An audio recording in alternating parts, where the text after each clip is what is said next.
Buenas noches. El Colegio de Médicos Veterinarios Zootecnistas, especialistas en pequeñas especies, se va a representar otra vez al doctor Eric Israel García Mendizábal, que será el ponente del día de hoy, con la ponencia Poliparasitismo en gatos. Él es egresado de la UNAM, cuenta con maestría en Ciencias Químico-Biológicas por el Politécnico, diplomado en Infectología en Perros y Gatos por la UNAM, diplomado en Gastroenterología en Perros y Gatos por ANVENAC, y se desempeña en Royal Canin como Field Trainer, brindando asesoría a médicos veterinarios sobre temas de nutrición clínica en perros y gatos. Actualmente colabora en Boehringer en el área de mascotas como asesor técnico veterinario. Sin más por el momento, adelante con el doctor.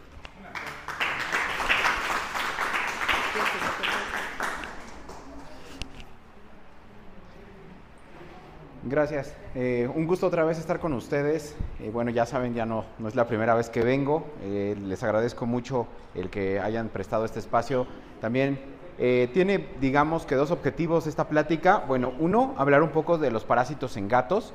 Vamos a ver un estudio tampoco para llenar tanto como de antecedentes, pero sí es importante ver el estudio más reciente que se tiene en el 2020 de la prevalencia que tenemos en parásitos en gatos. Y también queremos aprovechar la parte de lanzamiento que tenemos de NexGard Combo. Bueno, si alguno de ustedes pudo ir a la parte de la Nación del Gato, pues bueno, ahí tuvimos nuestro lanzamiento. Pero qué mejor que podamos reforzar algunas cosas y también podamos ayudarles si tienen alguna pregunta con respecto a las características específicas de este desparasitante.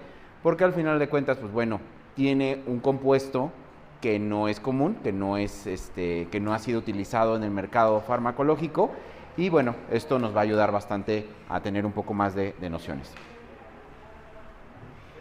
Y bueno, vamos comenzando. Vamos a poner el antecedente más actual es este proyecto que tienen de prevalencia de parásitos en gatos. Este proyecto lo hizo el doctor Heredia, junto también con el doctor Camilo Romero, y bueno, una de las situaciones o uno de los objetivos fue determinar en muestras de todo el país cuáles eran los parásitos más prevalentes en México. Y bueno, y esto era importante porque a final de cuentas no se había hecho un estudio tan grande, y creo también algo a tener en consideración. Poco a poco está creciendo la población de gatos y pues prácticamente en algunos lugares ya se puede decir que están en el 40%, 35% de las consultas veterinarias. Y esto que pone de manifiesto, una, que es un animal ya bastante popular, y otra, que debemos de tener enfoque en las posibles enfermedades que se pueden compartir del gato al humano. ¿Y por qué?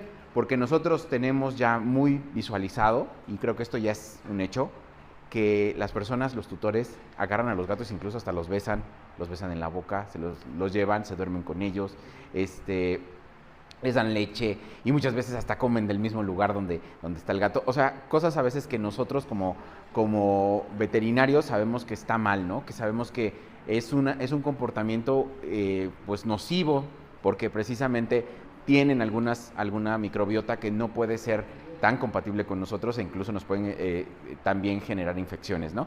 Pero pues bueno, esto a veces es difícil hacérselo entender a los tutores, y esto nos ayuda también a tener en consideración cuáles son los parásitos que tenemos que tener presentes, porque muchas veces decimos, bueno, sí, tenemos parásitos, pero como muchas veces los tutores no los ven, hasta que ven el gusano, dicen, pues sí tenía gusanos, ¿y eso qué es, no?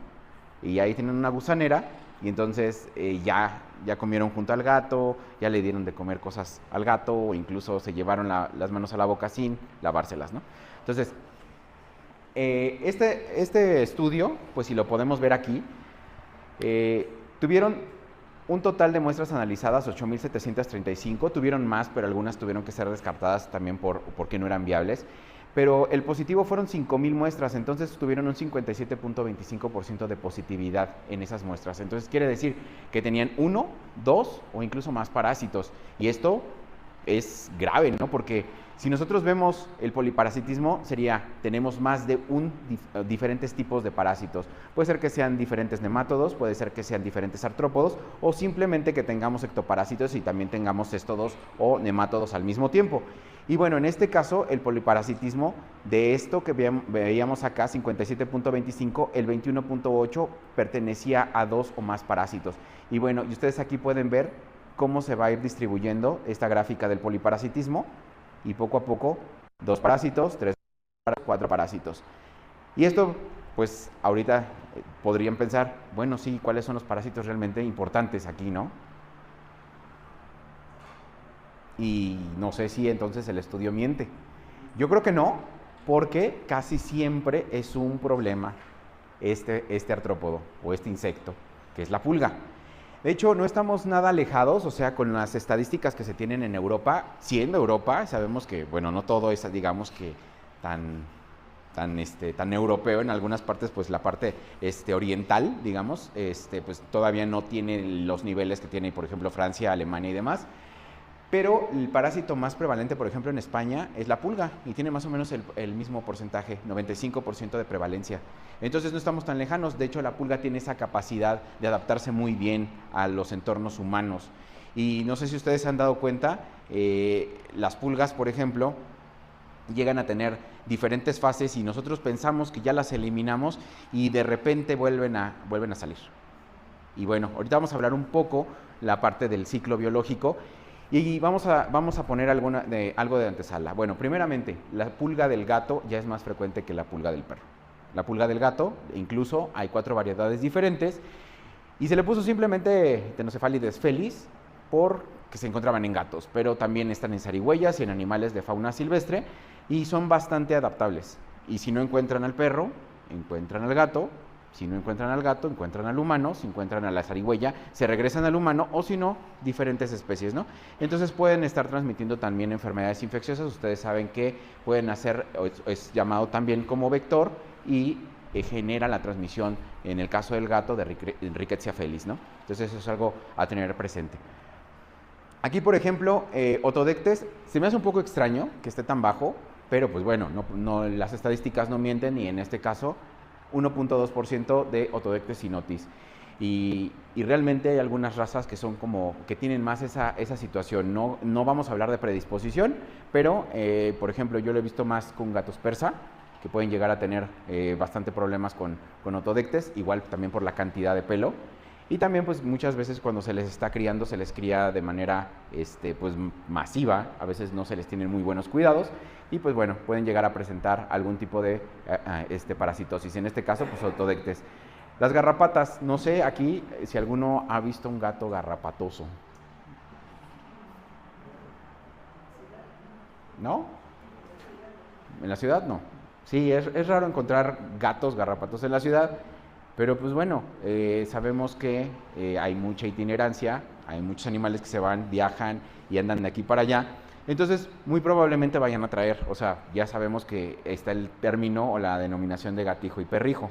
Entonces, al gatijo se le lleva porque ya no tenemos, muchas de las personas que estamos teniendo o que ya tenemos pareja en la actualidad, ya no queremos a veces niños. Entonces, pues, ¿qué es lo que tenemos? Pues a los gatijos, ¿no? A los perrijos. Entonces, nos los llevamos de viaje. Y pues es nuestra nueva forma de tener compañía. Y bueno, aquí vean, realmente en Otoedres, por ejemplo, que también es la sarna de la cara del gato, es bastante baja. Y vamos a la siguiente parte, endoparásitos. Y ahorita vamos a ir viendo esa parte, pero vean, por ejemplo, Toxocara. Toxocara sigue siendo un problema. Y si ustedes se dan cuenta, ¿cuántos productos que hay en el mercado son específicos para eliminar Toxocara? Una gran cantidad. Entonces, si ustedes pueden revisar todos los productos que tienen los diferentes laboratorios, al menos se pueden encontrar hasta 20 completos de todos los diferentes laboratorios. Entre ivermectinas, entre algunos otros componentes, van a encontrar que van a atacar Toxocara. Entonces, ¿por qué tenemos tanto problema con Toxocara? ¿No? Entonces hay que tener eso presente. Ancilostoma, aquí es raro, pero tiene una prevalencia, o encontrar una pequeña cantidad. Y algo a tener en consideración: Céstodo, Dipilidium, y toma razón, e incluso hasta podríamos ver que es bajo, porque vean.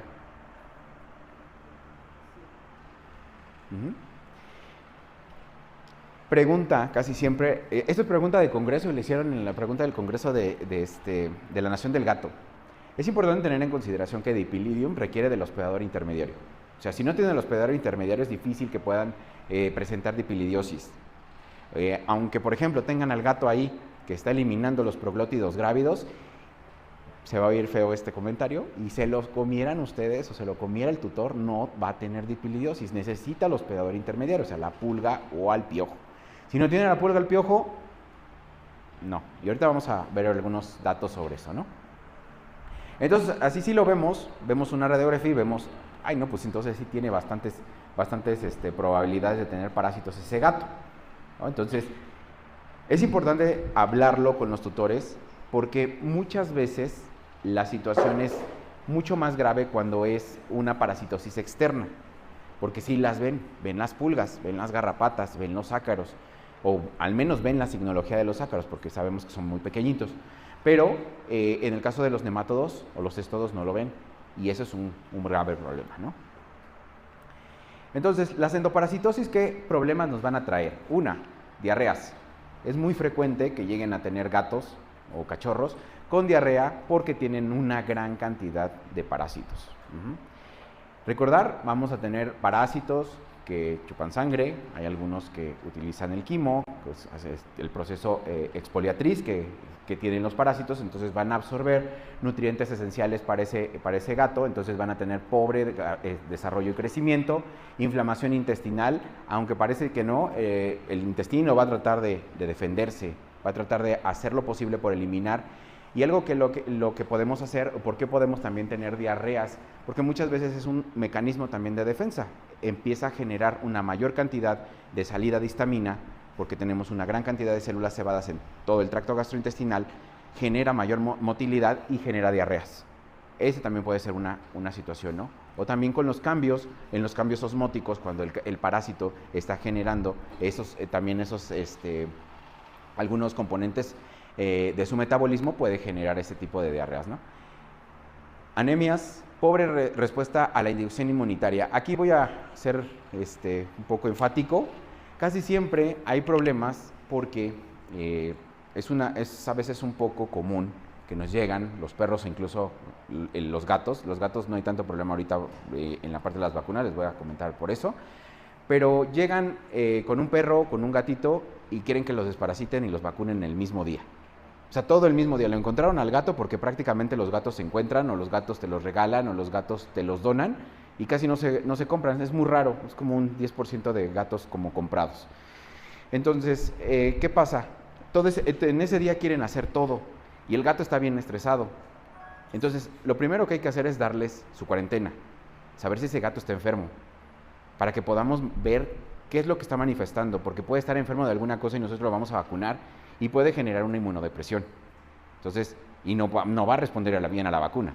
¿Qué otra cosa también hay que tener en consideración? Los parásitos, los nemátodos, tienen una gran capacidad de hacer inmunomodulaciones. Entonces, ¿por qué? Porque sabemos que la IgE tiene la capacidad de pegarse a las cutículas de los parásitos para que entonces los eosinófilos comiencen a atacarlos y también empiecen a eliminarlos. Entonces, ¿qué es lo que hacen algunos nemátodos? Pues bueno, antigénicos sueltan la cutícula y entonces siguen sus migraciones, y entonces el sistema inmune se vuelve loco con la cutícula suelta de ahí, y comienza a disminuir su reactividad. Entonces, prácticamente ese parásito dice, bueno, me la paso bien aquí, no me estás atacando tanto, y aparte somos muchos, entonces estamos quitando todos los nutrientes, entonces el gato va a empezar a tener problemas en la inmunidad. ¿Por qué? Porque los anticuerpos y muchos de las quimiosinas son proteínas o son péptidos.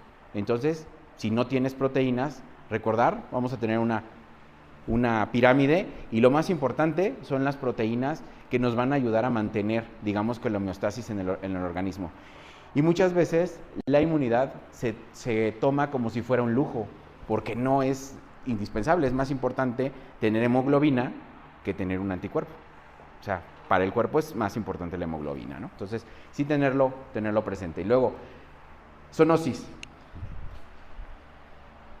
Si sí es extraño, pero si se acuerdan hay una zoonosis que hace mucho tiempo todavía era como muy marcada y que incluso los médicos cirujanos no daban bien las indicaciones. ¿Se acuerdan con lo de los gatos? Que era toxoplasma. Que decían, ¿tienes gatos? ¿Ya te embarazaste? ¿Regala el gato o tienes que dormir el gato? ¿No? Y casi siempre era una de las zoonosis, de hecho, más temidas, ¿no? Y sabemos, la toxoplasmosis ya no es o no ha tenido una prevalencia tan alta, sí se ha bajado, incluso ya muchos de los médicos cirujanos ya han tenido, digamos que, una mejor capacitación con respecto a los ciclos biológicos de toxoplasma. Entonces ya no satanizan al gato, porque muchas veces era eso, ¿no? Y entonces no sabían o no tenían en consideración ese tipo de situaciones. Y bueno, vamos con el primer parásito, Ancylostomia-cis, ancilostoma. Vamos a tener dos ancilostomas que pueden afectar al gato, dos ancilostomas que están en América, Ancylostoma tubeforme y Ancylostoma brasiliense. Ancylostoma tubeforme es el específico del gato. Brasiliense puede parasitar a las dos especies, al perro y al gato. Hay un tercer ancilostoma, el Ancylostoma selenicum. Ese no está en México, pero es un ancilostoma asiático. ¿Qué particularidades tiene ese? Que bueno, si ustedes se acuerdan, y que esto es lo que nos daba como mucho miedo, y ahorita van a ver unas fotos, estos pueden hacer una migración y pueden atravesar la piel. Si se acuerdan de la larva migrans cutánea, pues bueno, estos individuos lo pueden hacer. ¿Cuál es la situación con Ancylostoma selenicum? Que él sí puede completar su ciclo de vida en el humano. Se puede meter transcutáneamente, puede seguir toda su ruta y puede llegar a los intestinos. Obviamente va a pasar por tracto gastrointestinal y va a generar bastantes daños y generar a los individuos adultos en el intestino. Estos no, estos pasan en la piel y muchas veces se terminan muriendo y se calcifican. Esa es una de las situaciones. Vamos viendo aquí algunas situaciones o algunos datos. Cada parásito, por ejemplo, el tubeforme puede consumir alrededor de 1 mililitro de sangre al día. Esto es bastante. O sea, 0.1 mililitros de sangre al día. Imagínense, si tienen 1000, ahí lo van a tener que multiplicar, van a ser bastante, ¿no? O sea, y entonces están anémicos. Algo bien importante aquí, periodo de prepatencia. Y este es un gran problema. Y vamos a recordar un poco lo que es el periodo de prepatencia. Es en el momento en que entra la fase infectiva, que recordar en el caso de Ancylostoma es L3, hasta que comienza a generar huevo. Ya cuando comienza a generar huevo, pues ya es el ciclo de patencia. Pero el ciclo de prepatencia entra y toda la migración hasta que genera el huevo. Entonces, puede durar de 2 a 3 semanas. Entonces, ¿qué otra cosa tiene? ¿Qué otra particularidad tiene Ancylostoma? Genera algo que se llama larva hipobiótica. No sé si ya la habían escuchado. Una larva hipobiótica es aquella que prácticamente se enquista en los músculos o se enquista en la submucosa del intestino y prácticamente queda con una actividad casi basal. O sea, casi no se mueve, casi no hace absolutamente nada de metabolismo. Y entonces dan el tratamiento y 2 o 3 meses vuelven a tener ancilostomiasis, aunque el gato no sale de la casa. ¿Y por qué entonces tiene ancilostoma? Porque tiene larvas hipobióticas. Al momento de que eliminaron a todos los adultos, fue un ambiente propicio para que pudieran seguir su desarrollo y generar a los adultos. Entonces pueden llegar a tener otra vez salida o reinfestaciones, digamos de esta manera, porque van a volver a ver huevo en las heces, cuando hacen los copros, ¿no? ¿Y cuál es lo importante aquí para el humano? Y bueno, aquí les voy a poner un estudio, pero es mejor las imágenes, porque las imágenes siempre son como que impactan un poco más. Y bueno, este estudio fue hecho en Barcelona y tiene una particularidad. Fue una española que vino a México, fue a las playas de Cancún. Ustedes saben, a veces uno se estira ahí en la playa, lo moja uno, lo moja uno el mar, incluso la arena está mojada y uno ahí. Y pues bueno, se regresó con esto, ¿no? Entonces, aquí está su pequeña larvita, su larvita migrando. Empieza a hacer una migración por la epidermis y empieza a hacer canales. Entonces, eso es en Cancún, que se supone que está un poco más controlada las playas que la entrada de los perros, los gatos. Ahora, nos vamos con otra de las playas que también está muy americanizada, que es en Huatulco. Y esto fue en Huatulco. Y pues bueno, no nos va a sorprender, fue de Acapulco. Y bueno, quien ha ido a Acapulco, pues saben que hay diferentes tipos de playa, pero casi siempre están a libre acceso de todo. Incluso cuando hay diferentes festivales, por ejemplo, a veces cuando estamos en Lambepe, cuando íbamos a Lambepe, nos tocaba el Motofest también. Entonces, si alguno se fue a dar una vuelta a la playa, veían que prácticamente era como si el mar trajera así las aguas negras, todo lleno de mugre, pues prácticamente. Entonces, pues esto no es raro, ¿no? Entonces, vamos con otro parásito que también es importante tenerlo en consideración, los ascáridos. Los ascáridos son bastante prevalentes por una situación, tienen un ciclo de vida complejo y se pueden infectar por diferentes vías. En este caso, Toxocara cati es la del gato, y puede hacer una migración enterohepatopulmonar entérica. Entonces va a hacer toda una migración y va a generar daños. E incluso cuando hay unas infecciones muy fuertes, pueden encontrar lo que le llaman las manchas de leche en el hígado, así como si estuviera moteadito, blanco. Son todas las cicatrices que dejaron al momento de la migración. ¿Qué diferencias tiene, por ejemplo, con Toxocara canis? Pues bueno, que Toxocara cati no puede hacer una migración transplacentaria. Va a ser las infecciones orofecales, por hospedadores paraténicos, y también lo puede hacer lactogénicamente, pero no va a ser la infección por la placenta.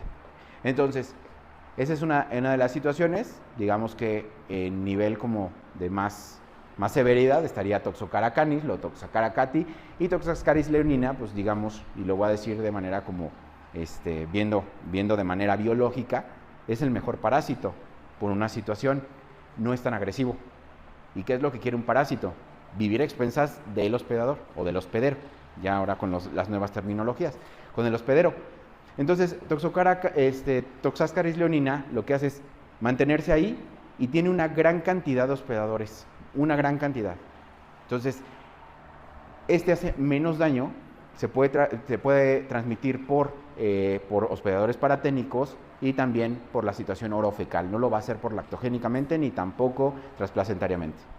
Esa es la gran ventaja que tiene, porque pues él lo que quiere es sobrevivir. Entonces, eso también tenerlo presente. El periodo de prepatencia es largo, de 8 a 10 semanas, y aquí vienen como tomarle un poco de sentido a por qué muchas veces los laboratorios o incluso en las clases de farmacología y parasitología te decían, tienes que desparasitar a los perros o a los gatos a partir del mes, 2 meses de edad y continuar mensualmente hasta al menos los 6 meses, porque se van a completar los ciclos biológicos. ¿Por qué? Porque muchas veces los cachorros están jugando, se llevan cosas a la boca, se comen algunos insectos o incluso empiezan a tener comportamientos y, por ejemplo, tienen coprofagia y entonces se terminan infectando ellos mismos. Entonces, es importante tener esto en consideración. Los periodos de prepatencia son largos en el caso de los ascáridos. Entonces, esto sí tenerlo presente. Hay un ascárido que aquí yo no les puse. Espero que alguno de ustedes viva allá en la zona donde hay bosques. No sé si han escuchado que en algunos lugares ya tenemos cacomixtles y ya tenemos también, también mapaches. Y pues ya son vistos mucho más frecuentes. En la zona, por ejemplo, de Interlomas, frecuentemente llegan cacomixtles y llegan mapaches. Y bueno, ellos también tienen sus ascáridos. Se llama Bailis ascaris procione y también puede generarles procesos parasitosos o de parasitosis a los perros, a los gatos y a los humanos. Y aguas con ese. Casi nunca le ponen atención, yo sé que no tiene que ver mucho con eso, pero casi nunca le ponen atención a los mapaches. Yo no sé por qué piensan que los cacomixtles o los mapaches son buenos animales de compañía. No son buenos animales de compañía, son de verdad unas fieras. Y hay una situación, pueden transmitirles la rabia, y la otra, pueden también infectarlos de leptospira. Y de hecho, las serovariedades, por ejemplo, Gripotifosa y Pomona, muchas veces ese tipo de animales de fauna silvestre son son los reservorios. Entonces, tengan cuidado con eso, mucho cuidado, guantes y demás, porque pueden ser algo importante. Y sí, los mapaches también están siendo una situación. En Estados Unidos, por ejemplo, también son un objetivo de la vacunación antirrábica.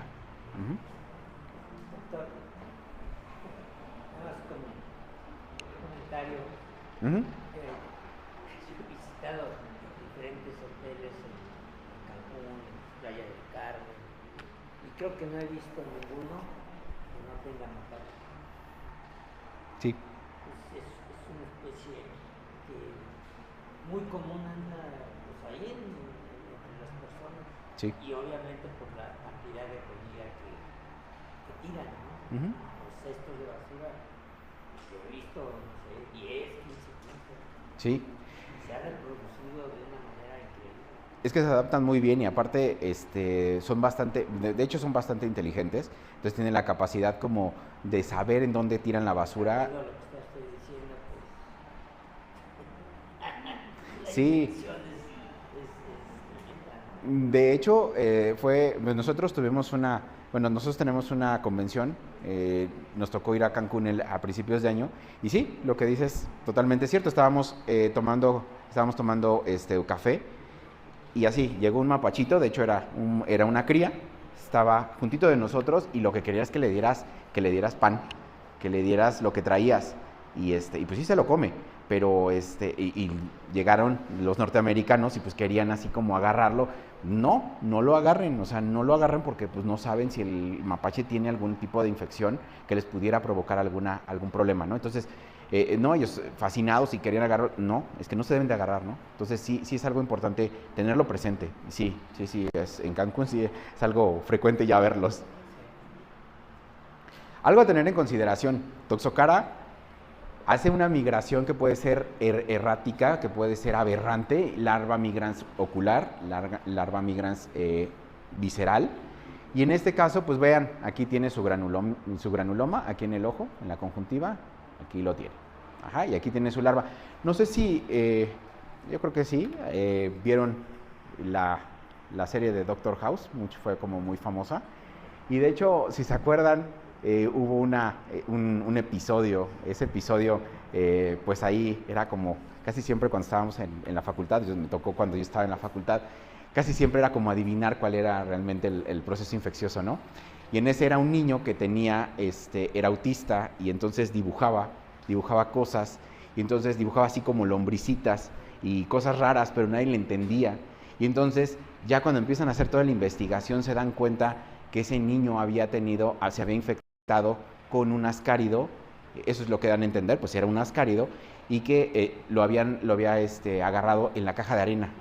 Jugando en la caja de arena, igual que nosotros también cuando hacemos jardinería, pues fue ahí donde contrajo y se infectó con la larva, ¿no? Entonces, es importante también tenerlo en consideración. Los médicos veterinarios a veces sabemos las cosas y nos encanta como jugarle al vivo. Y yo conozco muchos compañeros que han tenido, que son positivos a brucelosis, que son positivos a leptospirosis o que tuvieron leptospirosis. Y entonces, mejor evitarlo, ¿no? Y bueno, importante, vamos con Dipilidium. Este es el cestodo más importante, si no es que quiero decir el más importante en México, es el que más frecuentemente se encuentra, es el que por lo regular, por el que nos llevan al gato o nos llevan al perro. ¿Qué cree? Le traigo al perro o le traigo al gato porque tiene una cosita, como una lombricita que se mueve en la cola, sube y baja, y es más, cuando defeca tiene como arrocitos y también se mueve. Casi siempre es lo que te dicen, ¿no? Entonces, sí tenerlo presente, es un gusanote. Entonces, aquí pues bueno, puse un gusano pequeño con 3 segmentos, pero Dipilidium es muy, muy grande. Y bueno, nada más para dar así como también algunos datos curiosos, ¿no? Se dieron a la tarea algunos investigadores de decir, bueno, ¿y el Dipilidium es exactamente igual al del perro y al del gato? Pues no, se dieron cuenta, lo genotipificaron y sí tienen diferencias, y de hecho el Dipilidium de gato es más longevo, dura más tiempo, al menos 1 año y medio más que el del perro. Y sí tiene algunas características y mucho más específicas, entonces quiere decir que está como mucho más adaptado al gato. No significa que el perro no sea un hospedero, sí, pero el gato digamos que es como mucho más, más predilecto para él.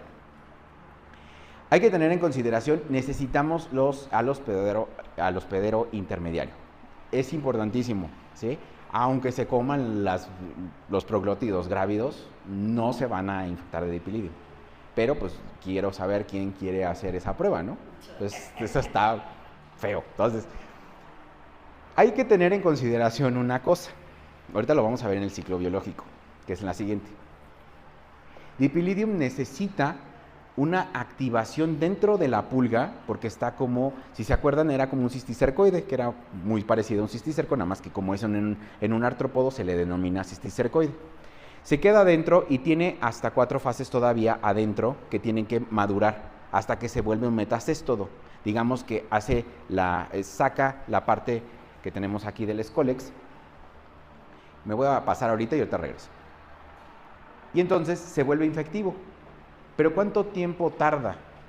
Pues bueno, si nosotros en la zona de la Ciudad de México, antes teníamos un clima muy benéfico, teníamos un clima muy bueno, hace 10, 15 años, teníamos un clima más o menos así como en promedio de unos 22 grados centígrados. Ahorita pues realmente ya no es eso. Ahorita ya tenemos un clima de 30, 28 grados y sí nos va bien.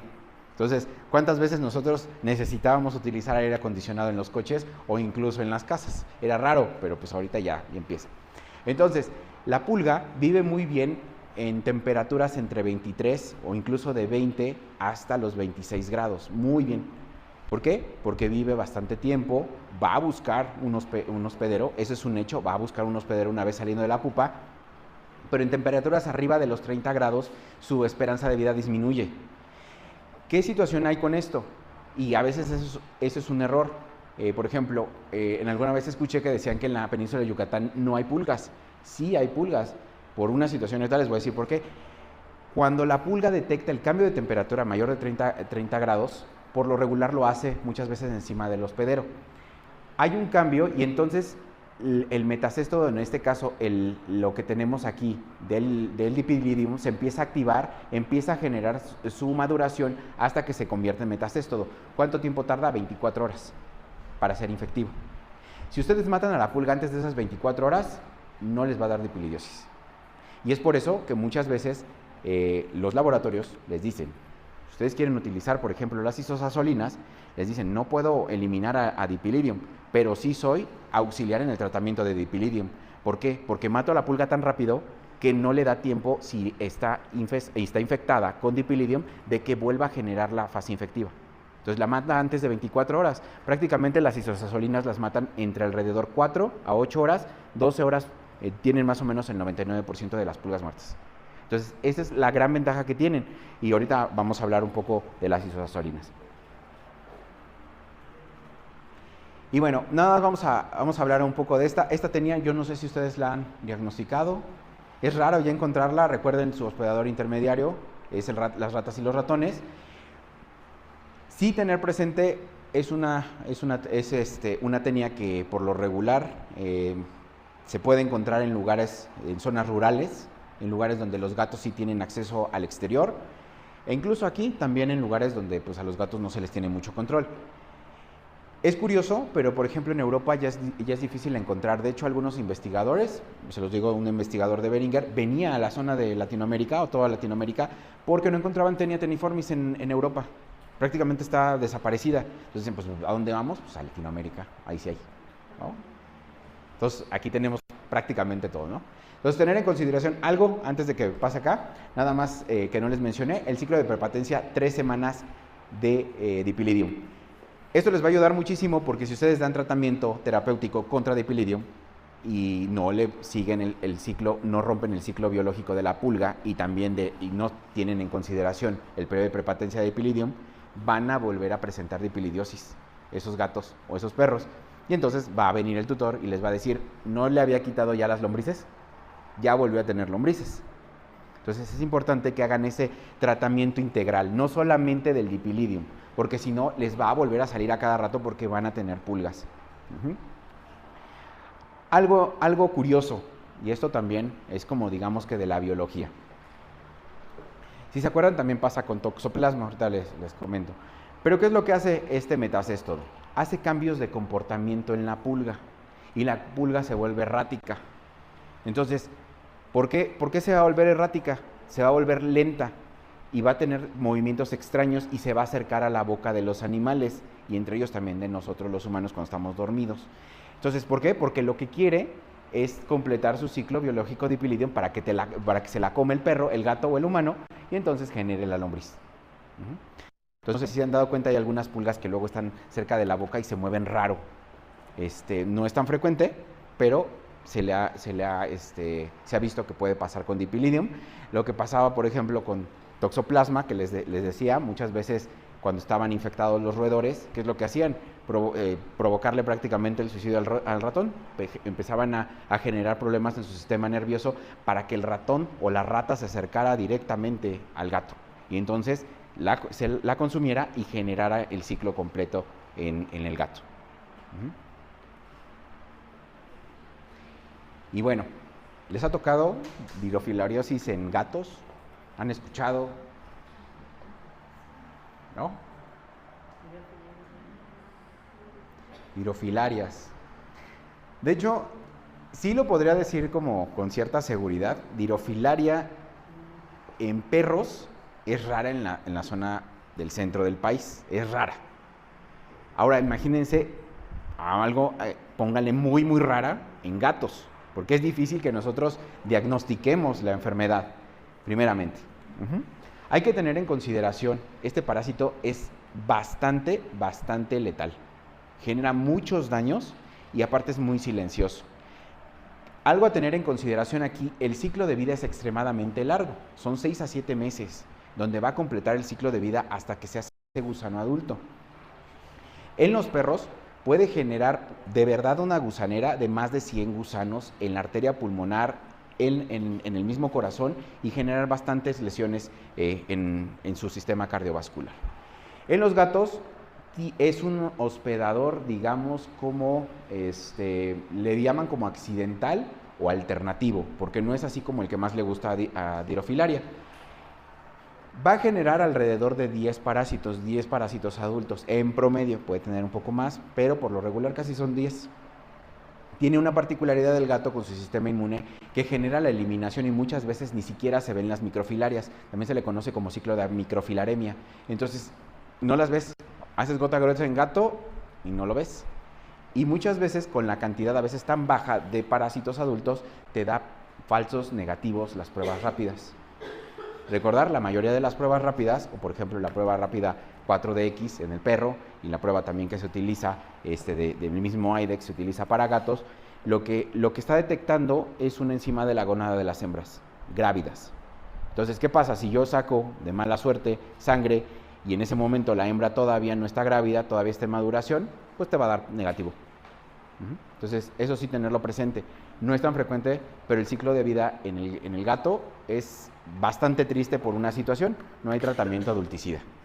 O sea, hay de dos. El gato se muere con sus gusanos o los gusanos se mueren de viejos y le quedan todas las secuelas al gato. Eso sí tenerlo presente. No hay tratamiento adulticida. Sí hay tratamientos paliativos para disminuir la hipertensión pulmonar, para disminuir la inflamación que se puede generar en la arteria pulmonar, pero no hay tratamiento adulticida como en el perro que se utiliza la melarsomina.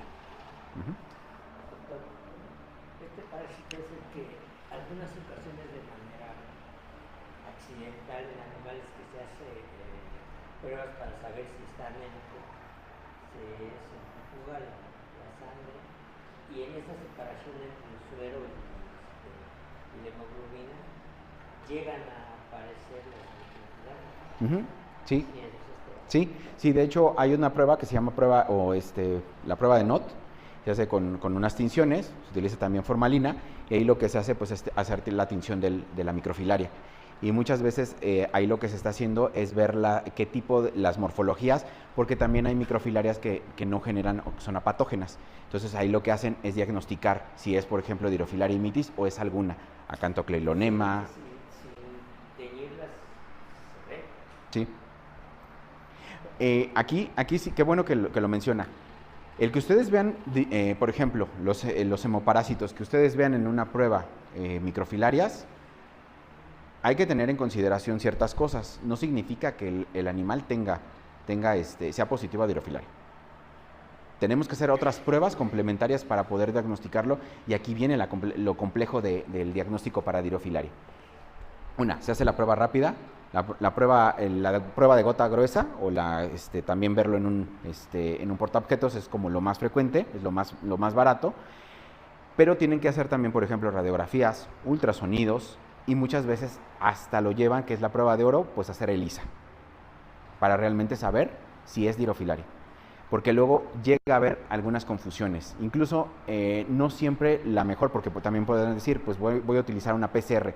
Incluso a veces no es la mejor prueba. La mejor prueba o la prueba de oro sigue siendo ELISA, pero sí se tiene que hacer complementos de pruebas, porque no es tan fácil diagnosticarla en algunos casos. Y a eso se le suman más cosas complejas. Cuando los gatos o los perros, más frecuentemente en perros está ya referenciado, tienen mucho tiempo con las dirofilarias, empiezan a generar anticuerpos contra algunos antígenos específicos de dirofilaria, entre estos esa enzima de la gónada de las hembras. Entonces, el perro tiene todas así a plena vista signología de que es dirofilaria, está en zona, está todo, pero sale negativo en las pruebas rápidas. Y es por algo que se llaman anticuerpos bloqueadores. Entonces, bloquean la interacción antígeno-anticuerpo en la prueba rápida y te va a dar negativo. Y entonces, ¿qué es lo que determinaron algunos parasitólogos en Estados Unidos? Calentar la muestra. ¿Para qué? Para que haya ese desacople del antígeno-anticuerpo y entonces ya se ponga de manifiesto realmente la prueba rápida, ¿no? O la positividad. Y esto, ¿por qué se los digo? Porque hay algunos animales. Nosotros en 2019, 2020 hicimos un muestreo de gusano del corazón y curiosamente muchos de los perros que estaban en los refugios nos salían negativos, pero raro, y entonces pues empezamos a ver por qué, y sí salen esas referencias de que los anticuerpos bloqueadores generen esa posibilidad de pruebas negativas. Entonces esto es bastante complejo, pero bueno. Aquí me quedo también para no tardarme tanto, porque dirofilaria sí es un tema, entonces también para no quedarnos tanto en eso. Y bueno, ectoparásitos. Estos sí son muchos problemas. ¿Por qué? Porque los ven los tutores. Aquí sí no hay de otra. Si un tutor ve una pulga, si un tutor ve una garrapata o ve al perro o al gato que está sarnoso, pues que es, no hay que llevarlo al veterinario, ¿no?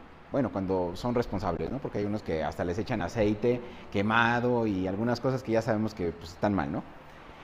Entonces, prurito, irritación cutánea, reacciones alérgicas. Es importante tener en consideración que la saliva tiene proteínas que pueden generar reacciones alérgicas. De hecho, una de las proteínas que tiene en la saliva la pulga es muy similar a la histamina, por ende también genera una inflamación bastante exacerbada. Menor resistencia a patógenos, anemia, reacciones inmunopatológicas y zoonosis. Algo bien importante, en el caso de los endoparásitos se genera inmunidad, y de hecho es lo que ahora sí que los cánones actuales de la inmunología quieren. No eliminar completamente los parásitos. ¿Por qué? Porque el sistema inmune tiene que encargarse de los parásitos también. O sea, no es que le dejes toda la madeja de gusanos ahí, pero sí tiene que haber cierta cantidad de parásitos para que el sistema inmune también aprenda a defenderse de los parásitos.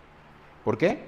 Porque ya incluso ustedes han escuchado que hay inmunoterapias con parásitos.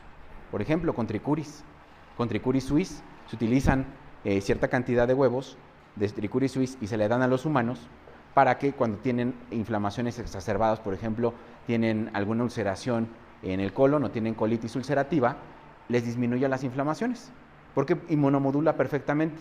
Entonces, muchas veces los fármacos no funcionan muy bien, pero el tener un poco de parásitos funciona, porque tienen esa particularidad. Entonces, sí hay que dejar también al sistema inmune que genere, digamos, que cierta resistencia. Pero, ¿qué pasa con la parte de los ectoparásitos? No hay resistencia, ahí no se genera ningún tipo de resistencia ni inmunidad. Puede haber, pero prácticamente a los bichos no les interesa. Han intentado, han clonado algunas proteínas, han hecho proteínas recombinantes para algunas garrapatas, pero no funciona bien. Y bueno, vamos viendo esta, es raro, no sé cuántos médicos, que si me dicen cuántos les ha tocado un gato sarnoso, el gato, la sarna de la cara del gato, que les haya tocado. ¿Sí? Ok. Pues bueno, Sí es bastante importante tenerlo en consideración. Recuerden, en el 2013 y 2014 comienza la comercialización de las isosazolinas. Y quien ha dado así como que ya tiene bastante tiempo en el gremio, se ha dado cuenta que antes tratar sarnas era de verdad un dolor de cabeza, porque no eran tan fáciles, a veces los animales terminaban intoxicados y muchas veces volvían a tener el problema. Entonces, cuando llegan las isosazolinas, pues bueno, fue un cambio total. ¿Por qué? Porque eran extremadamente eficientes y prácticamente con 1 o 2 aplicaciones se eliminan la mayoría de los artrópodos. Y en este punto, pues son también los ácaros. Hay que tener en consideración parásito zoonótico, al igual que la sarna sarcóptica, también puede generar esa zoonosis. Obviamente no va a sobrevivir mucho en la piel del humano, pero yo quisiera ver que un humano va a aguantar de 2 a 6 semanas una picazón en la piel, y lo digo también por los veterinarios porque a veces agarran sin guantes a los perros y a los gatos sarnosos. Entonces, aguas. Otros ácaros de importancia: Klebsiella, Otodectes sinotis y Demodex. Recordar, Demodex tenemos 3 tipos: el largo, el corto y el mediano. El Demodex spp, el Demodex gatoi y el Demodex cati, ¿no? Y también pues aquí tenemos Klebsiella, que no es tan común, que es como si tuvieran caspita. Se nota más en los gatos que son oscuros, se les nota así como caspita, y muchas veces es por este parásito no tan frecuente.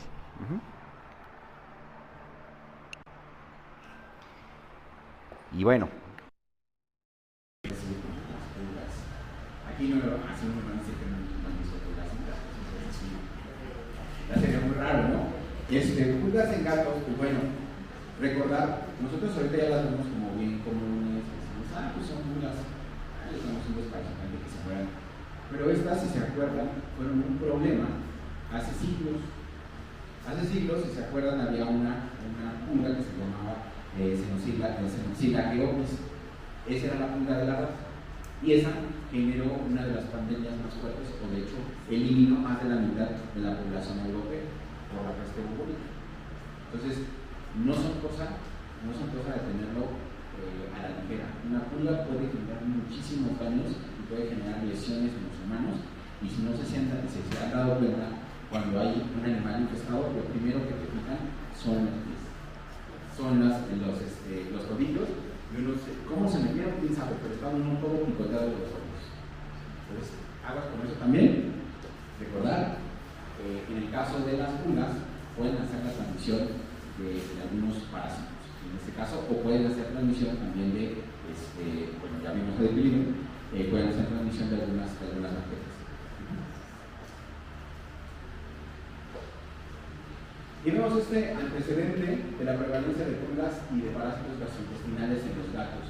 Y bueno, vemos aquí, por ejemplo, que tenemos gatos con infestaciones mixtas de un 23%. ¿Se acuerdan que era 21.3 más o menos, 21% en el que vimos en el primer estudio? Entonces no estamos tan lejos. Entonces quiere decir que sí es como correspondiente las prevalencias que vimos en el primero. Entonces, ¿qué nos quiere decir esto? Que necesitamos más medicina preventiva en gatos. ¿Por qué? Porque recuerden, los tutores muchas veces, bueno, los que sí son así, gateros de corazón, ya fueron con San Google y le preguntaron todas las enfermedades y qué es lo que tienen que realizarle a un gato. Pero los que les llegó el gato porque no les gustaba y que nada más porque se encontró ahí y que les dio un poco de lástima, muchas veces piensan que los gatos son libres de mantenimiento, no les dan, por ejemplo, vacunaciones, no les hacen cursos de vacunación, y tampoco desparasitaciones. Y a veces les ponen agua y a veces les ponen comida. Entonces, eso sí, tenerlo presente. La transmisión por algunos patógenos por las pulgas. Bueno, aquí pueden ver, Bartonella gesera, anemia infecciosa felina, micoplasma, fiebre manchada transmitida por pulgas, Rickettsia fetis, esta es una de las más frecuentes, y también tenemos infección por piculina. Aquí lo que ven ustedes acá abajo es una propuesta y algo que se estuvo estudiando hace como alrededor de unos 10 años, todavía siguen algunos estudios. ¿Qué es lo que proponían? Que estos retrovirales, estos virus, generaban infecciones a partir de las pulgas. Y entonces, pues bueno, se dieron a la tarea de ver si realmente podían generar esa infección las pulgas en animales, ¿no? Y bueno, a lo que terminaron en conclusión es que no pueden funcionar como vectores. Hasta ahorita no está confirmado. Sí han encontrado material genético, DNA o RNA de las pulgas, de esos retrovirales en las pulgas, pero eso no significa que tengan esa posibilidad de estar adaptados para esa reproducción. Y esto también corresponde mucho si nosotros lo viéramos así: cuántos perros y cuántos gatos están pulgosos. Imagínense los gatos que están pulgosos, si tuvieran esta posibilidad, cuántos tendrían leucemia y cuántos tendrían virus de la inmunodeficiencia felina. O sea, las prevalencias serían mucho más altas. Más o menos, para que nos demos una idea, la leucemia viral felina, en términos nacionales, más o menos anda como en un 6%, más o menos. La inmunodeficiencia felina, perdón, es como del 3%, es bastante bajo. Entonces, imagínense como que esa correspondencia. Y bueno,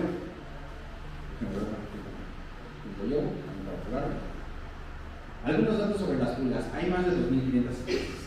La mayoría de las pulgas son de esta familia, Pulicidae, por eso se le llama punicosis o también sifonauterosis.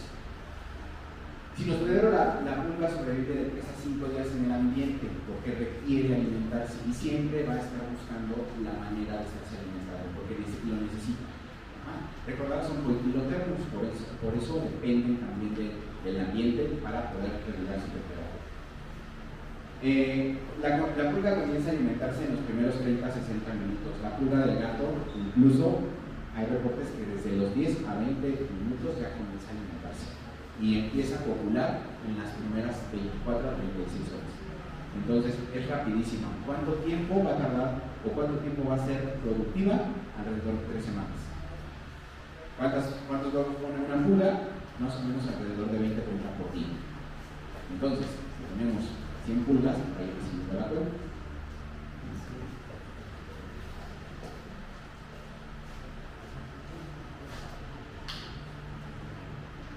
Garrapatas. No me voy a tardar mucho aquí, pero sí les voy a dar algunos datos importantes.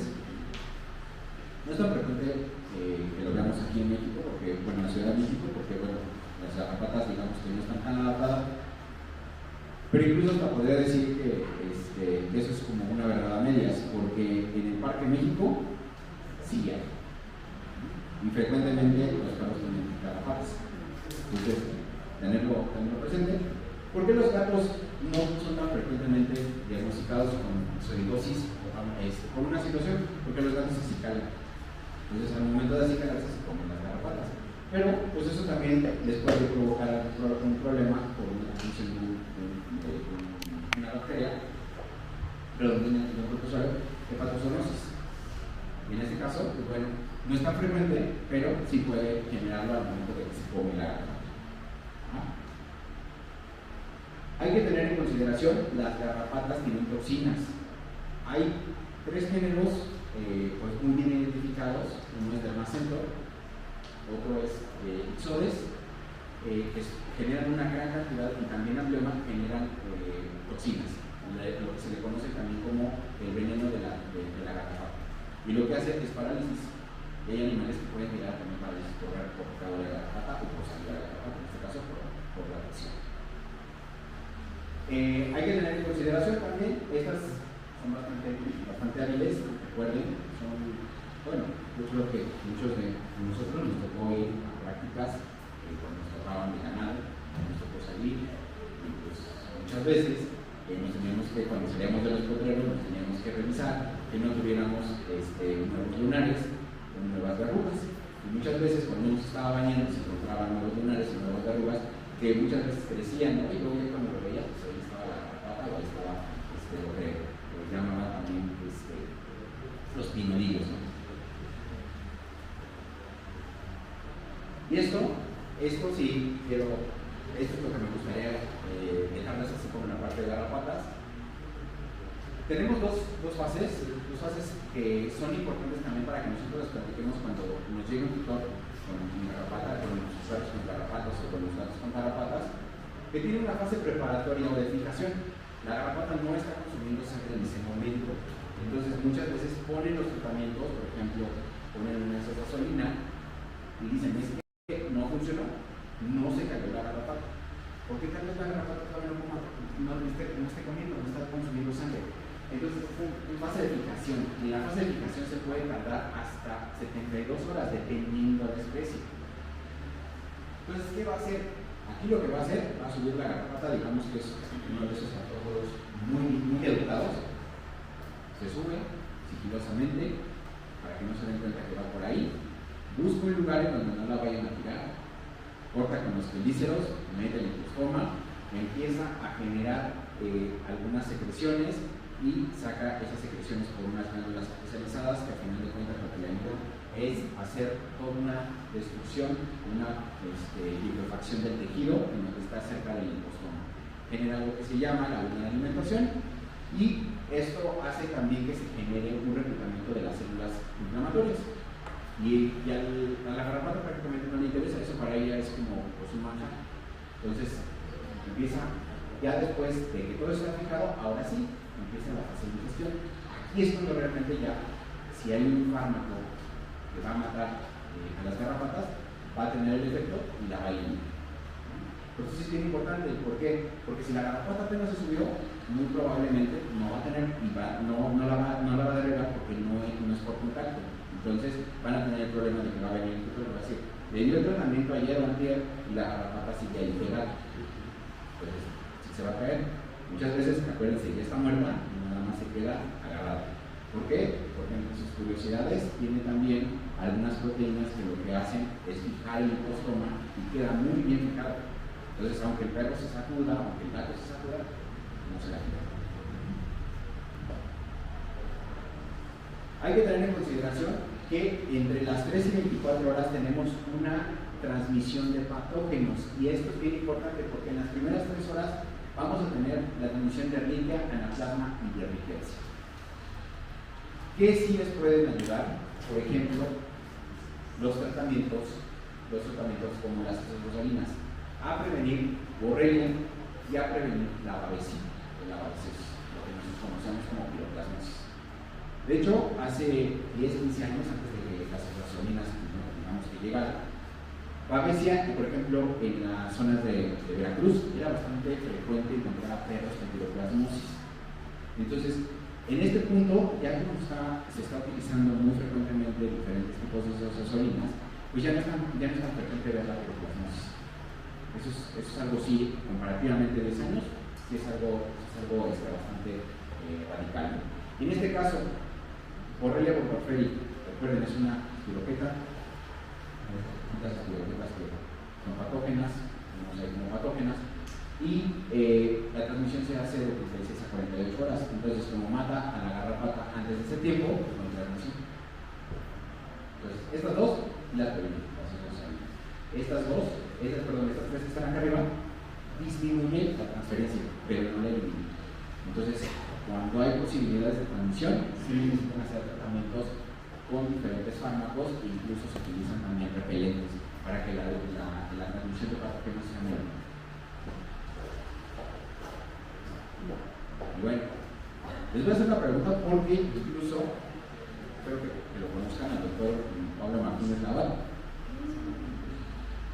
Le pregunté, ahora tuvimos un taller hace unos 2 meses de parasitología, y le preguntaba, ¿usted ha visto felicuras en los ojos? Dice, nunca. Y el doctor ya lleva más de 30 años trabajando en parasitología, pues es extraño que te diga que no ha visto piojos de gato, ¿no? Y de hecho, si ustedes llegan a encontrar piojos de gato, colectenlos, los mantienen, incluso sí deberían de mandarlos a las diferentes universidades, en este caso la UNAM y también a Escotutlán, porque sí es importante. Si no lo ha visto él, entonces, ¿qué esperanza tenemos nosotros a veces de verlo, ¿no? Entonces, de tenerlo ahí, ¿no? Nada más tenemos un piojo en el gato, que es un piojo masticador, así como Codetes canis, también genera mordeduras, aquí pueden ver sus mandíbulas y genera mucha comezón. Entonces, ¿qué es lo que pasa? Bueno, sobreviven de 3 a 7 días separados del hospedero. Entonces, son los parásitos obligados. Necesitan estar en el hospedero. Prácticamente se ve más o lo que se dice en la literatura, que se encuentran gatitos viejos y que están en situación de calle, esos gatitos que están digamos, que viviendo solitos y que prácticamente ya están muy viejitos, que pueden tener inmunosenescencia y prácticamente ya no se defienden muy bien, no se calentan muy bien, no tienen algunas otras enfermedades que van disminuyendo también su actividad pues, biológica, ¿no? Como tal. Y bueno, ya vamos a pasar a la parte de medicina común. Aquí les pongo la empezada, pues lo que nosotros los veterinarios siempre pedimos o le pedimos a los laboratorios frecuentemente con los parasitantes. Endoparasiticidas o ectoparasiticidas, o ya hay un nuevo término que es el ectoparasiticida, lo que tiene efecto interno y externo, y ahorita vamos a ver un poco de eso. Pero bueno, máxima eficacia, amplio espectro, amplio margen de seguridad, que sea fácil de administrar, que tenga farmacocinética adecuada y lo más importante, económico. Porque puedes tener el mejor desparasitante, pero si es costoso, pues cuántos tutores lo van a adquirir. Y eso es algo a tener en consideración. Pueden salir nuevos productos, y de hecho, ustedes saben, también otro dato curioso. Los fármacos desparasitantes o parasiticidas son de las líneas de la farmacología que está más desarrollada en veterinaria que en medicina humana. Es lo que más, digamos, que tiene mayor enfoque, y muchos de los laboratorios, por eso ustedes luego lo ven, que tienen como 4 o 5 desparasitantes y constantemente están haciendo investigación sobre eso. En medicina humana, pues tenemos otro tipo de enfoque, más para otro tipo de fármacos, por ejemplo, fármacos para enfermedades crónico-degenerativas. Pero esta sí es una parte importantísima para el gremio veterinario.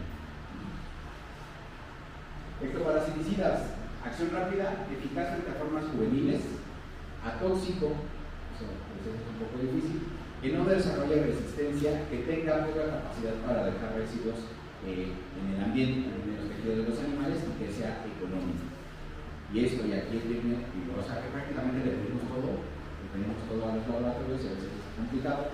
Recuerden, ya muchos de los fármacos que se utilizaban hace 20 años, por ejemplo los garrapaticidas, ya no se ocupan porque tienen mucha resistencia, y que hay otro problema, que generan daños en el medio ambiente. Matan algunas abejas, bueno, matan a las abejas y matan también a insectos coprófagos, como por ejemplo los escarabajos. Entonces, si nosotros estamos dañando el medio ambiente, entonces podemos llegar a tener implicaciones en lo que sería la agricultura y posteriormente en la ganadería. Entonces, siempre se está fijando mucho en esa situación. Y bueno, ¿quién conoce ya este producto?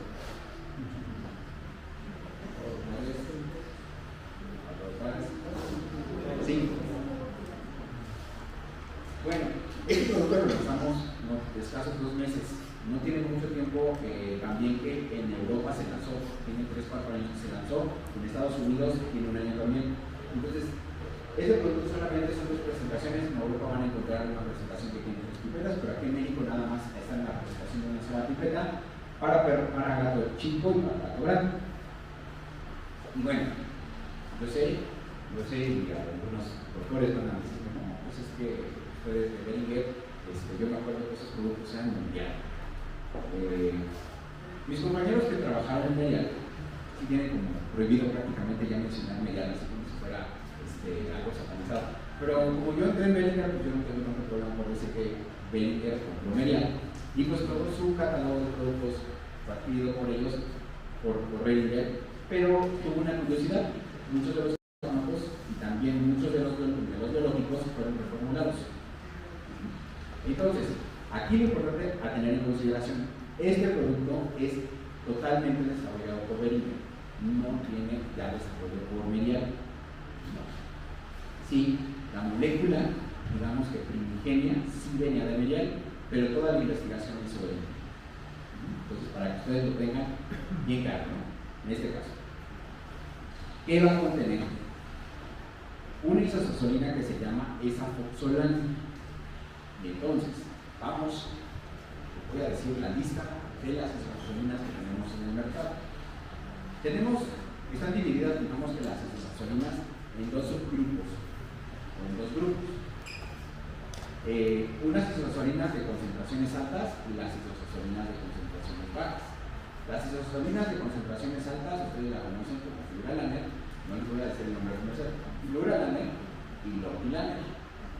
¿Sí se acuerdan de esas? Sí. ¿Las han escuchado? ¿Por qué les digo que son de concentraciones altas? Porque vas a decir, bueno, pues, ¿por qué concentraciones altas? Bueno, porque, por ejemplo, en el caso del lotilaner, más o menos la concentración que se utiliza, la dosis que se utiliza son 20 miligramos por kilogramo. En el caso de fluoralaner puede ir de los 10 miligramos por kilogramo, que es la de un mes, o puede ir la de, digamos, de 12 semanas, que puede ser de 25 miligramos hasta 56 miligramos por kilogramo. Entonces son concentraciones altas, o dosificación, se necesita una dosificación más alta. Y las de dosificación baja, o las de concentraciones bajas, son sarolaner, afoxolaner, que fue la primera isosolina que se comercializó, y en este caso se termina adicionando específicamente para gato, que es afoxolaner. ¿Por qué son bajas? Porque bueno, en el caso de afoxolaner necesitas 2.5 miligramos por kilogramo. En el caso de afoxolaner necesitas 1.44 miligramos por kilogramo. Comparativamente con lo que les dije, 10 y 25, pues hay como algunas veces más de distancia, ¿no? Que cada uno de esos casos. ¿Por qué les decimos que es exclusivamente para gato? Porque ustedes van a decir, bueno, pues esto es fluoralaner y el lotilaner también se le pone a los gatos. Sí, pero se pone a los perros y a los gatos. La molécula fue diseñada para perros, pero también fue probada después para gatos y después salió, digamos que, esa indicación. Pues en este caso no hay indicación para perros, es exclusivamente para gatos. Y bueno, ¿por qué se le conoce como esa afoxolaner? En la parte de química, cuando hacen síntesis química, hay algo que se llama, o cuando ponen una mezcla completa, se le llama mezcla racémica. Entonces tienes, digamos, que los dos radicales, el radical izquierdo y el radical derecho. Entonces, ¿qué es lo que haces? Si ambos no te generan ningún problema, tienen eficacia, pues lo puedes poner como mezcla racémica, que es lo que pasa con la afoxolaner. Lo pones completo y no hay problema. ¿Qué es lo que pasa cuando haces más investigación y dices, hay una parte de la molécula, una de los radicales que no funciona tan bien o que no tiene la eficacia que yo necesito? Quitas la parte de esa parte de la molécula, digamos que la parte izquierda o la parte derecha, y entonces se conoce como un enantiómetro. Entonces, por eso han escuchado sarolaner, es la parte izquierda, por eso viene también de esta parte. Igual nosotros, esa afoxolaner viene del radical izquierdo. El radical derecho se elimina porque no tiene eficacia. Solamente el izquierdo es el que se queda para los gatos. Vamos a tener una lactona macrocíclica que se llama equinometina y un sesconicida que se llama praziquantel. Este ya es un viejo conocido, este sí ya no se nos hace extraño. Pero la equinometina, no sé si alguno de los médicos ha tenido pues alguna experiencia con equinometina, la ha ocupado o sabe qué productos tienen equinometina. ¿No? Bueno, ahorita les voy a decir algunos datos. ¿Alguno de ustedes les gustó en algún momento, o estuvieron en la carrera, los bovinos lecheros? Sí, más o menos. Cuando estuvieron en clínica de bovinos, y de hecho en bovinos de leche, uno de los desparasitadores que se utiliza, o de las moléculas que se utiliza, es la equinometina, por una cualidad que tenía, que se utilizaba en el ganado, porque no deja residuos en leche. Entonces, ustedes saben, por ejemplo, cuando los parasitas, si dejan residuos tienes que esperar a que se elimine el fármaco para poder pasar a utilizar la leche. En este caso, la equinometina se puede utilizar porque no deja residuos en leche y pues lo pueden utilizar fácilmente la leche si tuvieran que esperar el tiempo de la equinometina. Eso nada más son breves. Y bueno, ¿qué hay que tener en consideración con la parte de los gatos? Los gatos pueden tener un poliparasitismo o un factor de riesgo mayor. Por una situación, ellos son cazadores, ellos saben muy bien andar entre diferentes lugares. Curiosamente, son muy malos para andar en la calle. Son buenos para andar entre las casas. ¿Por qué les digo que son malos para andar entre las calles? Porque frecuentemente son atropellados. De hecho, un gato va pasando en la calle y ve la luz del carro, se lamparea y adiós gato, ¿no? ¿O qué pasa? Son cazados por los perros. Entonces, si les ha tocado, a veces se escuchan las jaurías en las noches de los perros caminan en las calles y se oye ahí un gritadero de gatos y muchas veces terminan cazando a los gatos y pues bueno, terminan matando. Entonces, ¿qué también hacen los gatos? Andan deambulando en zonas compartidas con otros animales, con perros, pájaros, con roedores. Frecuentan los mismos lugares una y otra vez. Por ejemplo, si no le pones un arenero, no empieza un arenero y hay una maceta, van a ir a la maceta.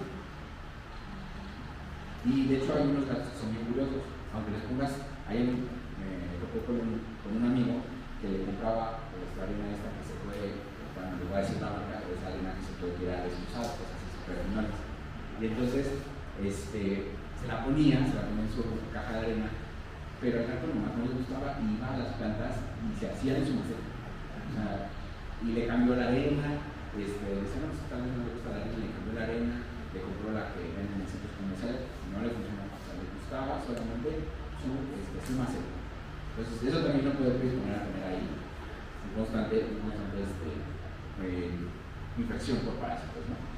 Paseo, ya lo vimos, por dipiliding, se quitan las pulgas frecuentemente, y también cacería de presas como roedores, van a tener también algunos otros como aves, lagartijas y algo, algunas veces, no sé si les ha pasado, los que tienen gatos y los dejan salir, cazan cucarachas.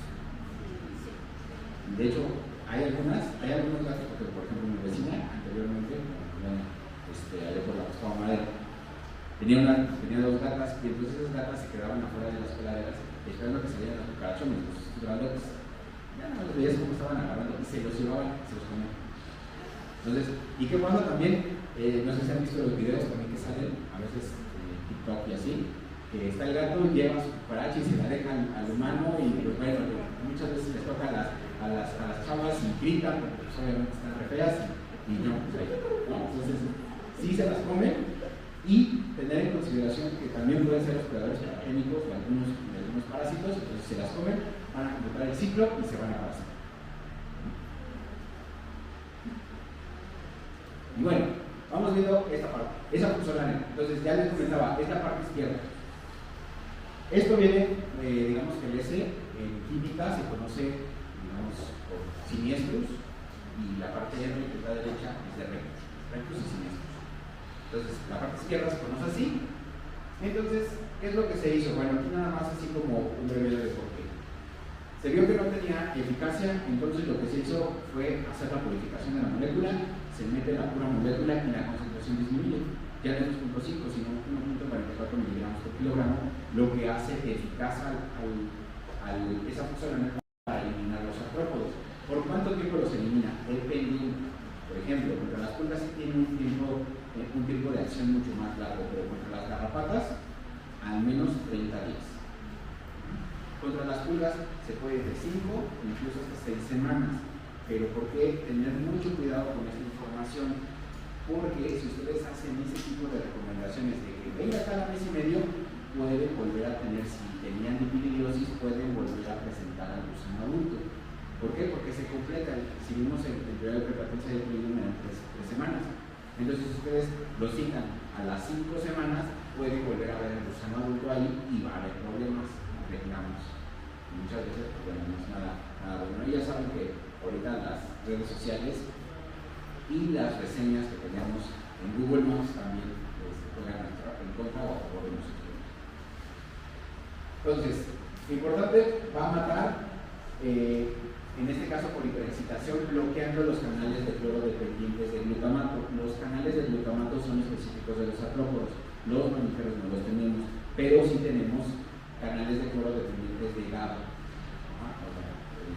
este neurotransmisor inhibitorio. Entonces hay que tenerlo presente. Entonces por eso también tienen muchísima seguridad las isosolinas, prácticamente todas tienen este mismo efecto. Epinomectina. La epinomectina es una vermectina semisintética, digamos, muy similar a la ivermectina, pero tiene una gran eficacia y tiene efecto endectoparasiticida, o endectocida también lo conocen. Entonces, Las lactonas macrocíclicas sí ayudan a eliminar a los artrópodos, pero también depende de la dosis y cómo lo están utilizando, o la frecuencia de uso.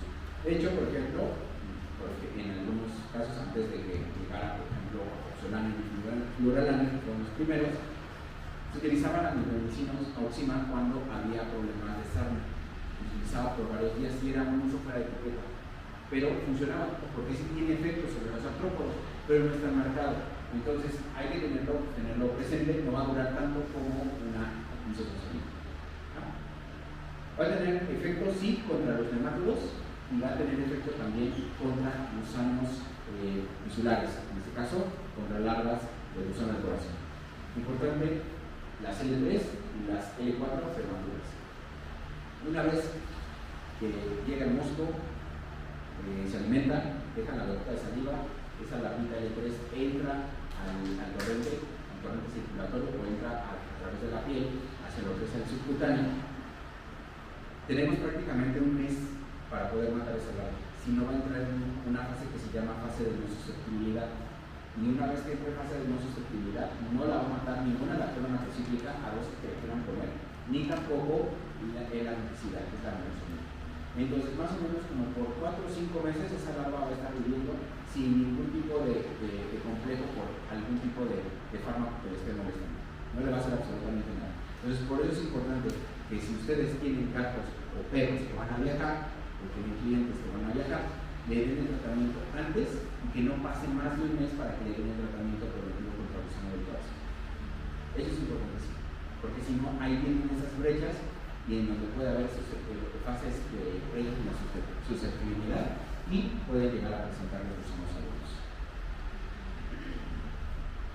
Praziquantel, pues bueno, aquí este es un viejo conocido, es un cestodicida, tiene también pues eficacia contra los tremátodos, que no son tan comunes en los gatos, pero las dosis son diferentes. La dosis ahorita que se está ocupando de Praziquantel es de 10 miligramos por kilogramo. En algunos libros lo pueden encontrar con 5 miligramos, pero ya realmente, digamos que la mayoría de los estudios ya no son, digamos que susceptibles a esa dosis. Entonces son 10 miligramos por kilogramo. Y pues bueno, es importante también tener en consideración que si lo van a utilizar como trematodicida, las dosis sí suben a 20 a 25 miligramos por kilogramo. En este caso, aunque ya está, digamos que bastante viejito, o ya es un clásico, tenemos el Praziquantel, pero todavía no está tan ocupado, tiene efectos sobre los canales de calcio y también de magnesio, genera una parálisis espástica y se conoce que también le genera, digamos, como si tuviera algunas ampollas en el retículo al parásito. Entonces evita que se empiece a alimentar, que pueda respirar y que tenga todo su metabolismo, prácticamente el parásito muere por hiperexcitación, ya sin poder controlar sus movimientos y se elimina. Y ahí es donde ustedes ven que sale el gusano. ¿Por qué? Porque lo mata muy rápido. Prácticamente entre las 6 y 8 horas ustedes están viendo que pueden encontrar a un gusano. Si está muy largo, si ya es un abeto bastante largo, van a ver que va a salir una parte y hasta ahí el gusano. Y bueno, vienen aquí digamos que las indicaciones importantísimas, y luego los médicos se ven con esta situación, pero especies, destino, gato doméstico, no ocelote, no tigre, no jaguar, no mapache, no ardilla, no conejo, solamente gato doméstico. No porque no se pueda, sino porque al menos Beringer no tiene estudios de eficacia y de seguridad. Entonces, les digo, parece chiste, pero se dio una plática en Puebla y a los pocos días me llamaron para decirme, oye, ¿se le puede poner a un perro? No se le puede poner, no porque no se puede. Entonces, va bajo su propio riesgo. Entonces, mejor esperar que haya más información o haya estudios para que no vayan a tener ninguna complicación. Entonces, solamente gatos domésticos. Vía de aplicación tópica, solamente tópica. No necesitan, no se necesita de oral ni nada. Tópica. En un solo punto, en el cuello. No lo tienen que dispersar porque acuérdense, el gato tiene la particularidad que sí se puede lamer. Y aunque se lo pongas interescapular, sí, baja como si fuera una chamarrita a su cuerito y empieza a escalar. Entonces, luego llega el gatito con su realismo y dice, es que mi gato se está intoxicando. No, en el caso de nosotros, si llega a ganar el producto, no se está intoxicando, solamente le supone un efecto. Características, puede ser prácticamente sin color, el color, pasando por el colorcito amarillo o marrón claro, para que no vaya a haber alguna confusión de que el producto viene como descompuesto. No. De hecho, ahorita en la caja, vean, ahorita les voy a enseñar un poco la caja para que tengan algunas características, pero vean, este es el aplicador, es un aplicador tipo jeringa, y esto sí, les digo, digan aplicador, no le vayan a decir jeringa, y algo que sí es encarecido, utilicen ustedes en clínica, besen al gato, pónganse, no lo vayan a vender, o sea, directamente al doctor. ¿Por qué? Porque se han puesto bien creativos y le ponen una aguja y se le ponen subcutáneo o se le ponen oral. Entonces, mejor hagan ustedes la aplicación y ya si el doctor va viendo cómo se hace la desparasitación, ustedes le pueden dar la indicación y ya lo van a hacer. Algo muy importante, una pipeta con gato. No lo pueden dosificar, no viene graduada, entonces hay que preservar los fármacos que nos funcionan ahorita, porque si nosotros estamos haciendo dosificaciones, vamos a generar o resistencia o tolerancia a los fármacos y muchas veces ya no sirven. Entonces, aquí tienen las dosis recomendadas, aquí tienen los rangos de peso, 0.8 kilogramos, en este caso vamos a hacer una nemotecnia, 800 gramos, 8 semanas de edad. Esos dos requisitos se tienen que cumplir para poder poner el producto, 800 gramos, 8 semanas de edad. ¿Cuánto es el volumen de aplicación? 0.3 mililitros. Entonces, realmente es pequeño. Muy pequeño.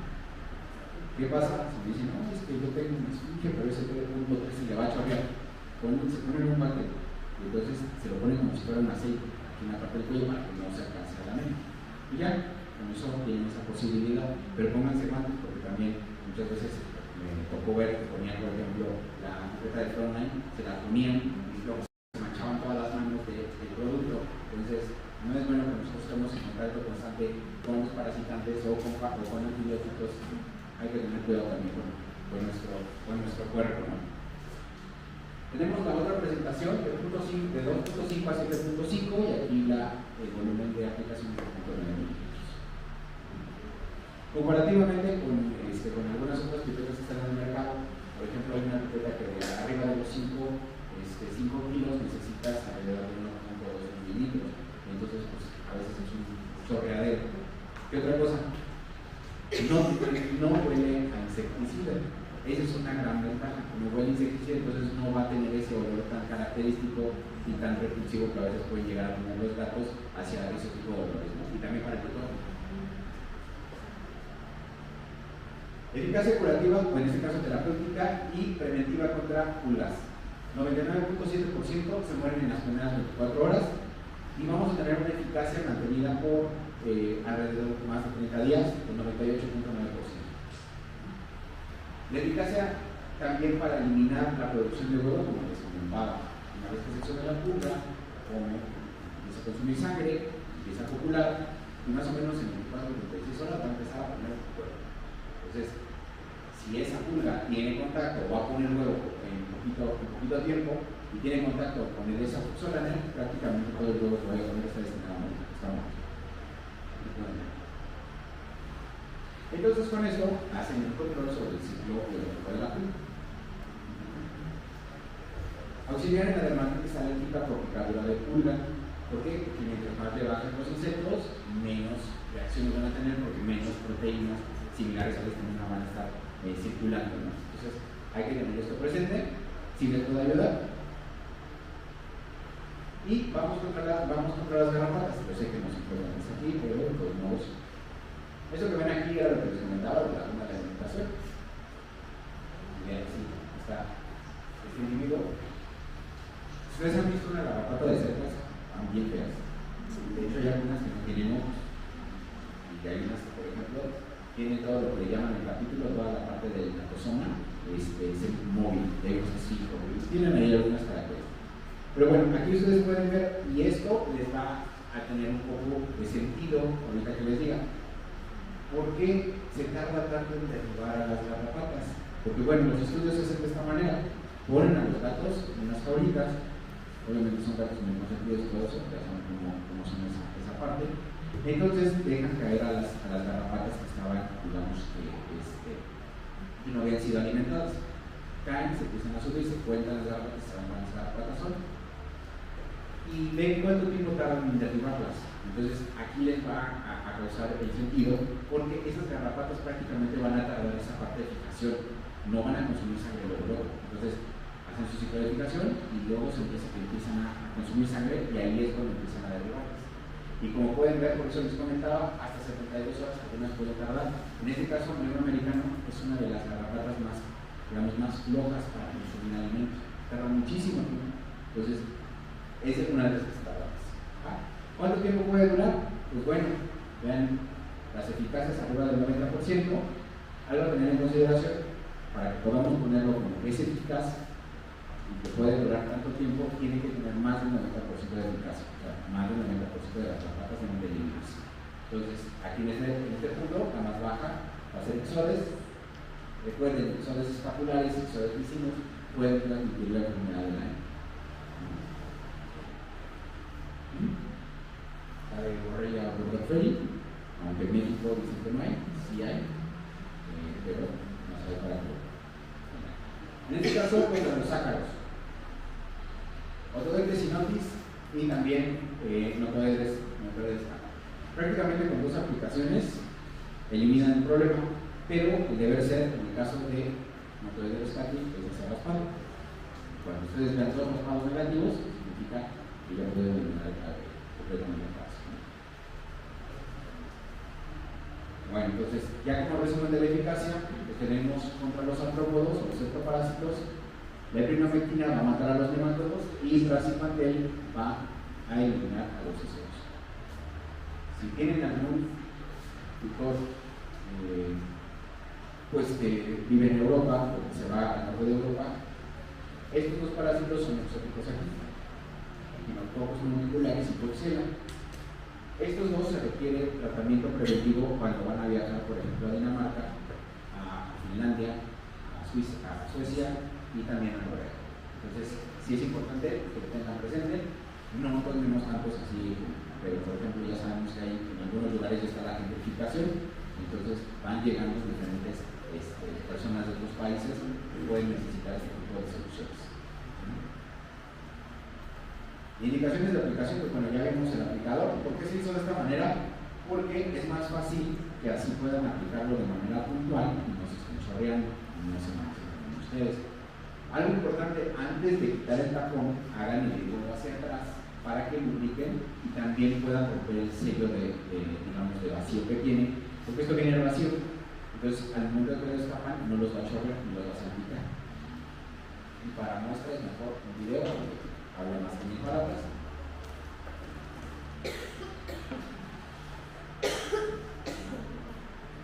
To use NexGuard Combo, first open the blister pack and remove the applicator from its package. This specific professional applicator has been designed to allow for easy application. Prior to use, the plunger must be slightly pulled backwards and the cap removed from the applicator. Using the fingertips, part the hairs on the midline of the neck, between the base of the skull and the shoulder blades. Afterwards, place the tip of the applicator in contact with the skin and apply the entire content in one spot. After NexGuard Combo application, the 3 active ingredients are absorbed through the skin. They reach the bloodstream and are distributed throughout the body, triggering a systemic effect against parasites. Monthly treatment with NexGuard Combo is the easiest and most complete way to keep cats protected from parasites.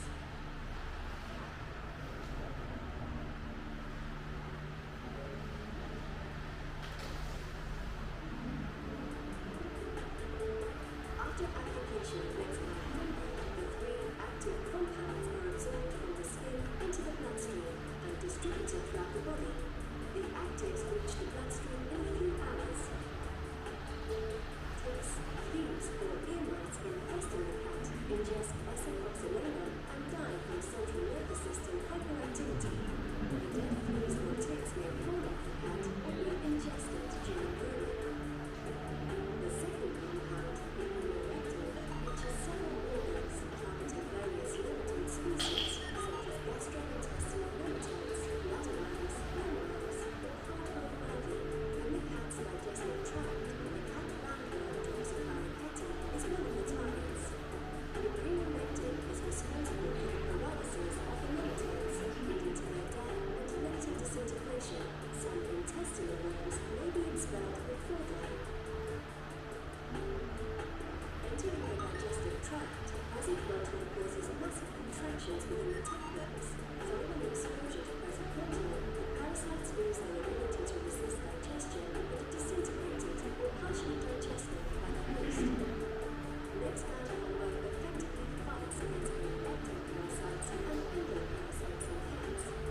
necesario, ¿no? Pero, bueno, entonces,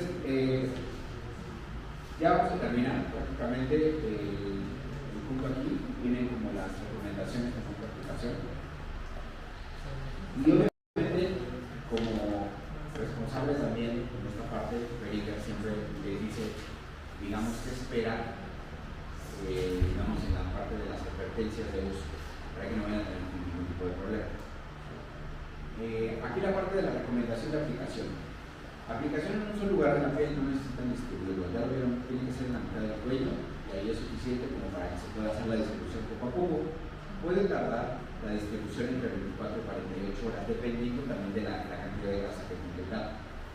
Importante, si ustedes aplican el producto, en 2 días no vayan a bañar al gato, porque si no van a disolver el producto por el jabón, simplemente por los excipientes y todo lo que viene, van a disolver el producto y la eficacia va a disminuir. ¿Qué pasa si es al revés? Baño al gato y le pongo el producto. Sí se puede, ahí sí.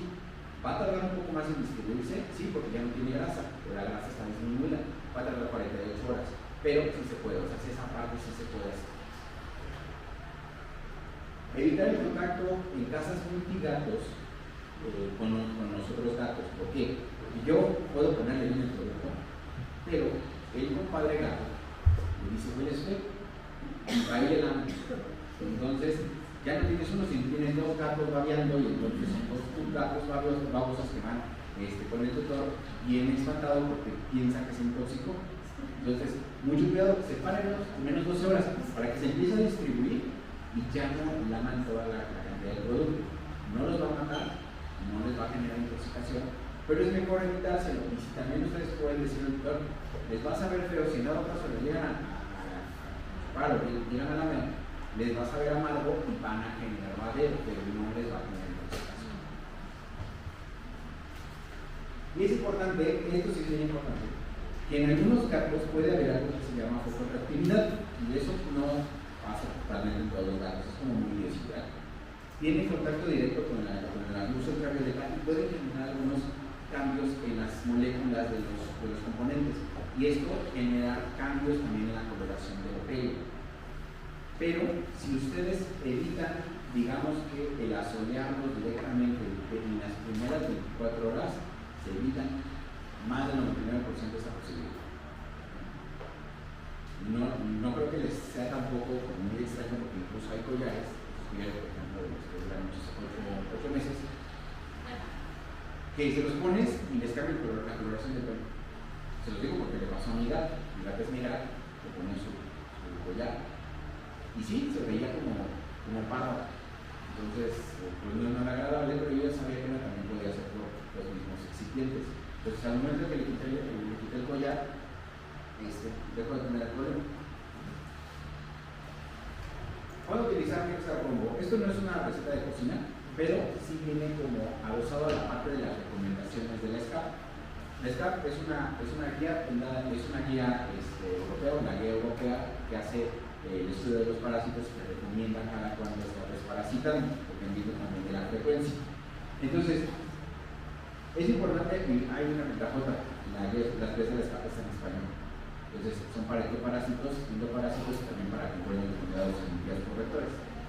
Entonces, aquí, aplicación mensual en gatos de 2 a 6 meses, y en este caso gatos jóvenes y adultos mayores de 6 meses 1 o 2 veces al año si son estrictamente hogareños. ¿Por qué? Porque no están tan expuestos, pero sí van a estar expuestos a final de cuentas, porque nosotros podemos llevar también formas parasitarias cuando vamos caminando, y pues ya ven que aquí no hay heces en la calle de perro o de algún otro individuo, puede ser también de los humanos, y pues bueno, los llevamos a la casa y pues los pueden también. Al menos 4 veces al año para gatos que tienen acceso al exterior. Y esto es importante, incluso en esas guías ustedes van a encontrar que 4 veces puede ser incluso hasta insuficiente para poder controlar la mayor cantidad de parásitos. Todo depende. Entonces hay que ser bien responsables, lo mejor también es hacer nuestros focos y saber realmente qué es lo que tiene ese gato.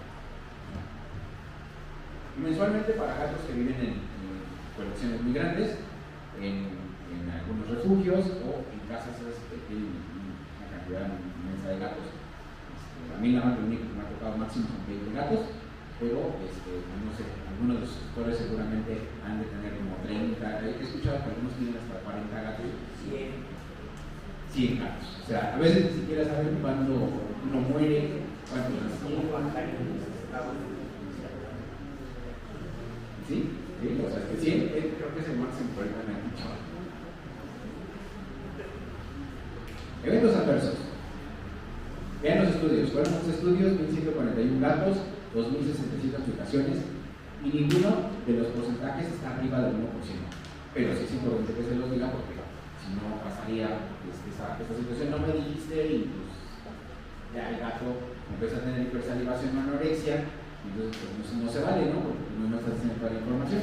Bueno, aquí está. Vómito, 17 fue el que más se presentó, 17 casos, hipersalivación 14, anorexia 6. Y hay que tener en consideración que acciones en el sitio de aplicación muchas veces se debe a que, por ejemplo, hay mucha irritación y cuando pones el fármaco puede generar mayor inflamación o irritación en la zona de aplicación.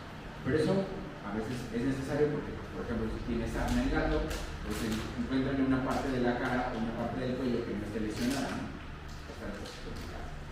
Entonces, eso es lo que pueden encontrar, y aquí obviamente esta es una foto de internet para que vean que también, así como ejemplificando, el cambio de coloración. ¿Cuánto tiempo puede durar ese cambio de coloración? Dependiendo del ciclo de infección del pelo, 3-4 meses, es temporal, mayoritariamente. Si hay alguna situación, aunque sea temporal, llamen a su representante de Boehringer y le dicen, oye, el producto le generó una decoloración en el pelo al gato, para que puedan hacer la propia farmacovigilancia. Eso también es así como pues un